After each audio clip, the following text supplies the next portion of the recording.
160 থেকে 200 ফিটের মতো হিমছড়ির টিলাগুলোর হাইট এইরকম।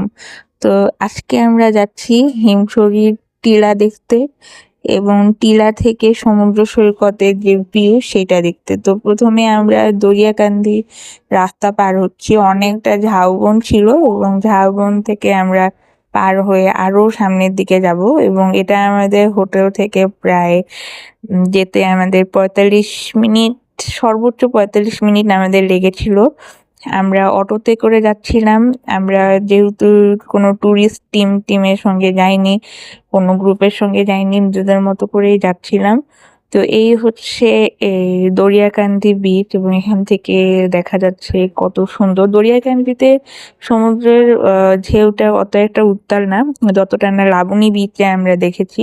আমাদের হোটেলটা লাবণী বিচের কাছে ছিল, এজন্য লাবণী বিচে আমাদের এক্সপ্লোর করা হয়েছে বেশি।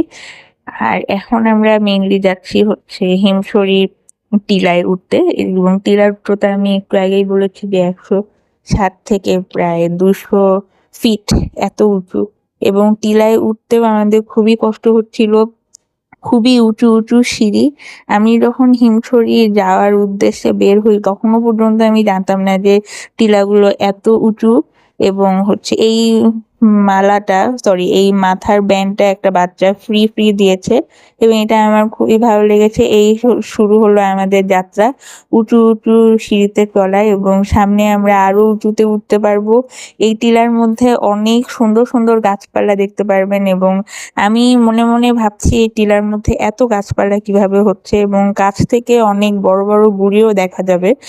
তো আশেপাশে এরিয়াটা একটু কনজাস্টেড, একটু হচ্ছে অগোছালো, একটু একটু মানে আশেপাশের পরিবেশ একটু অপরিষ্কার, বাট টুরিস্ট স্পট গুলো তো আসলে বাংলাদেশের এরকমই হয়। তো চলুন আমার সঙ্গে, অনেকটা পথ আমাদেরকে উপরে উঠতে হবে। আমি এইটার সময় উপরে উঠছি, চিন্তা করছি যে কত ফিট উপরে উঠলাম, যেটা আমি ভিডিও শুরুতে বলেছি যে 160 থেকে প্রায় 200 ফিট পর্যন্ত উপরে।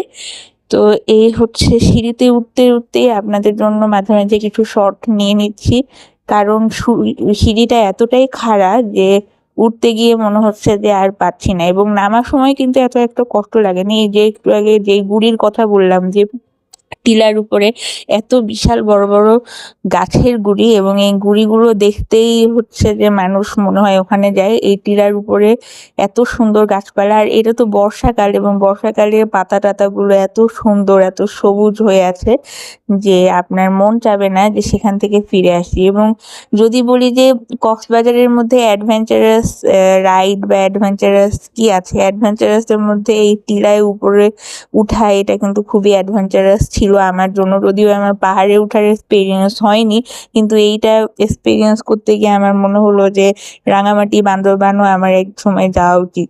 তো এই হচ্ছে টিলা। এবং আমার বাবা তখন ভিডিও করার সময় বলছিল যে এইটার ছবি তো কিছুই বোঝা যাবে না। আমার মনে হয় আপনারা একটু একটু বুঝতে পেরেছেন যে গহীন বন জঙ্গলের মধ্যে দিয়ে যাচ্ছি, বাট এই গহীন বন জঙ্গলের মধ্যে সর্বোচ্চ উপরে প্রায় 160 ফিটের মতো উঁচু জায়গায় আমরা ঘুরতে এসেছি। এটা আমার তখন মনে হচ্ছিল না, কিন্তু যখন আমি ভিডিওটা করছিলাম আমি তখন মনে মনে বলছি যে এত সাহস আমার কিভাবে হলো। যাই হোক, আমরা উপরে পৌঁছে গিয়েছি।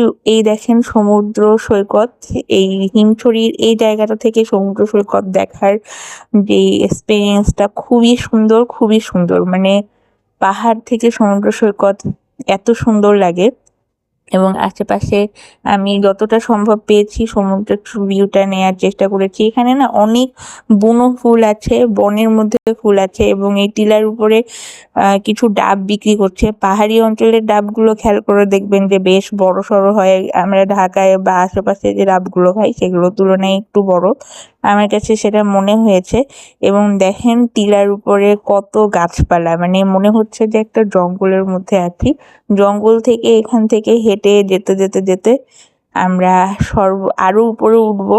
এবং আমি যেটা প্রথমেই বলেছি যে 160 থেকে 200 ফিটের মতো হিমছড়ির এই উচ্চতায় যেতে আমরা সেদিন প্রায় 3 লিটারের মতো আমরা পানি তো ডেফিনেটলি নিয়েছি।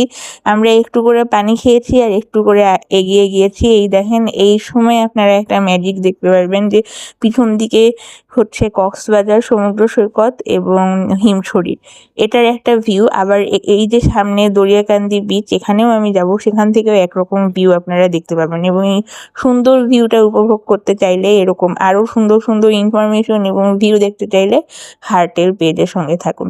আজকে এই পর্যন্ত, দেখা হবে নেক্সট ভিডিওতে। সেই পর্যন্ত সবাই ভালো থাকবেন, সুস্থ থাকবেন, আল্লাহ হাফেজ। কিন্তু ভিউটা মিস করেন না।